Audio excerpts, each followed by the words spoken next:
नमस्कार दोस्तों, आप सबका स्वागत है फनकार के दूसरे एपिसोड में। मैं हूं आपका दोस्त मुबशिर दाऊदी।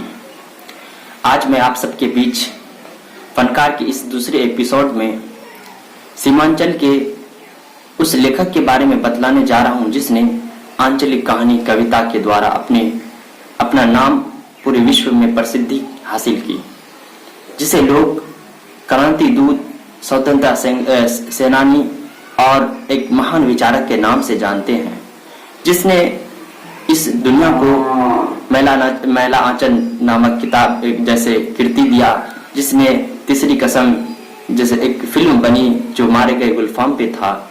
जी हाँ दोस्तों, उस विचारक का नाम, उस क्रांति दूत का नाम, उस स्वतंत्रता सेनानी का नाम, उस कलम के सिपाही का नाम कुछ और नहीं, उसका नाम फणीश्वर नाथ रेणु था। फणीश्वर नाथ रेणु का जन्म 4 मार्च 1921 को पूर्णिया जिला, जो अब अररिया जिला के फौरगंज के औराही हिंगना में होता है। उनके पिताजी एक संपन्न किसान से बिलोंग करते हैं और वो मालदा जिला से आकर सीमांचल में आकर बसते हैं।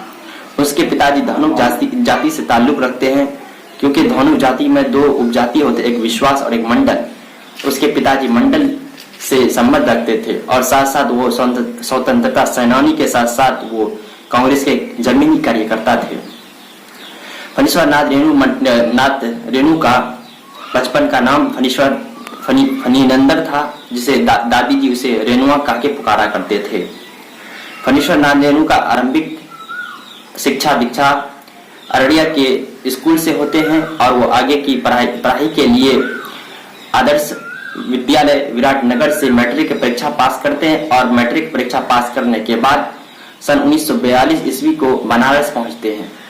बनारस पहुंचकर 1942 में इंटरमीडिएट की परीक्षा काशी हिंदू विश्वविद्यालय से उत्तीर्ण करते हैं। उसके बाद कहा जाता है कि वो बचपन से ही एक स्वतंत्रता सेनानी थे। वो बचपन में अपने स्कूली समय में वो वानर सेना की शाखा का गठन करते हैं और इसके तहत ही उसको 14 दिनों के लिए पूर्णिया जेल भेजा जाता है। और बचपन से ही वो परीक्षा नामक एक कहानी लिखते हैं। उस कहानी में एक विद्यार्थी का कहानी होता है, जिसमें वो विद्यार्थी में लाखों मेहनत के बावजूद बार बार फेल हो जाते हैं। ठीक इसी तरह से उसके मन में साहित्य के प्रति बीज फूटने लगते हैं और आगे चल के एक बहुत बड़े महान विचारक और लेखक के रूप में उभरते हैं। अपनी पढ़ाई के पूरी करने के बाद अपने लेखने कार्य शुरू करते हैं और लिखते हैं जय गंगा, अवाम जैसे कहानी, बटवाला, रखवाला, रसूल मिस्त्री, न जाने कैसे कैसे। उसी में पलटू बाबू रोड, जुलूस, कितने चौराहे, मारे गए गुलफाम, जिसपे तीसरी कसम फिल्म बनते हैं। इस तीसरी कसम का जो निर्देशक होता है बासु भट्टाचार्य होता है। और इस तरह से कलाकार, रखवाला, बट बाबा, रसूल मिस्त्री, बीमारी की दुनिया, मजहब और आदमी और नेपाली क्रांति कथा जैसे कृति को लिखकर इस दुनिया में प्रसिद्धि हासिल करते हैं। और इसके साथ प्रति परिकथा, इस प्रति परिकथा में सीमांचल जितने प्रति होते हैं उसके बारे में वर्णन किया गया है। मैला आंचल तो लिखकर वो अपने दुनिया में प्रसिद्धि हासिल करते हैं। मैला आंचल का अनुवाद रूसी भाषा के साथ साथ अन्य यूरोपीय भाषा में हो चुका है। इस तरह से वो पूरे दुनिया के सभी लोगों के दिलों में राज करने लगते हैं। अगर फणीश्वर नाथ रेणु के निजी जीवन के बारे में बात की जाए तो उसने अपने जीवन काल में 3 शादियां की है।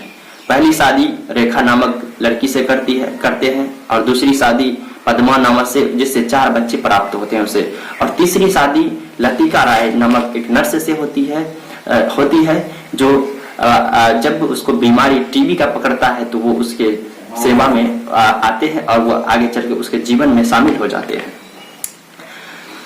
फणीश्वर नाथ रेणु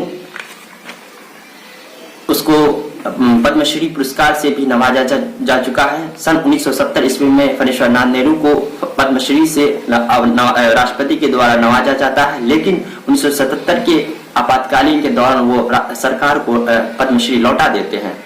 और इसी तरह से टीबी के साथ साथ उसे अल्सर पकड़ लेता है और जब बीमारी पकड़ता है पटना जाते हैं। वहाँ इलाज के दौरान ही एक शाम होती है जो 11 अप्रैल 1977 का होता है, जो इस दुनिया को अलविदा कहकर एक अपने विचार को अपनी किताबों में, कहानियों में और ग्रंथों में समेट कर इस दुनिया से अपने दूसरे प्राण लोग चले जाते हैं और इस दुनिया के से अपने कीर्ति महान का कार्य को छोड़कर चले जाते हैं।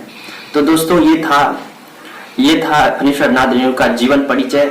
अगर आप सबको पसंद आता है तो इस वीडियो को लाइक, शेयर और सब्सक्राइब करें। बहुत बहुत शुक्रिया।